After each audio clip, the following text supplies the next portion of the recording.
তুমি আমার এমনই একজন যারে এক জনমে ভালোবেসে ভরবে না এমন। এই গানটিই যথেষ্ট কাঞ্চিকে চেনাতে। সালমান শাহর ভক্তরা আজও এই গান শুনলে কাঞ্চির মুখের হাসি ও তার চোখের উজ্জ্বলতার প্রশংসা করে। আনন্দশ্রু ছবিতে অমর নায়ক সালমান শাহর বিপরীতে এই গানটিতে দুজনের রসায়নও ছিল চমৎকার। ছবির অন্য নায়িকা বড় তারকা শাবনূর থাকার পরেও কাঞ্চি নিজ গুণে ছিলেন উজ্জ্বল।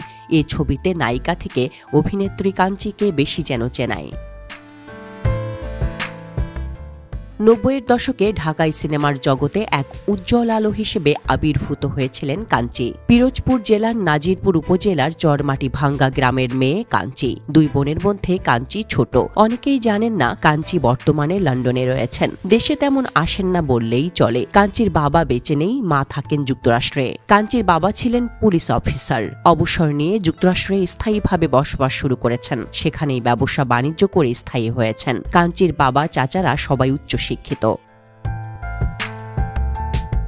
কাঞ্চি প্রথমবার দর্শকের সঙ্গে পরিচিত হয়েছিলেন দেমাগ সিনেমার মাধ্যমে, যেখানে তাকে দেখা গিয়েছিল নায়ক ইমরানের বিপরীতে। সেই ছবি মুক্তি পেয়েছিল ১৯৯৫ সালে। এরপর থেকে কাঞ্চি সিনেমার ভক্তদের মন জয় করতে শুরু করেন।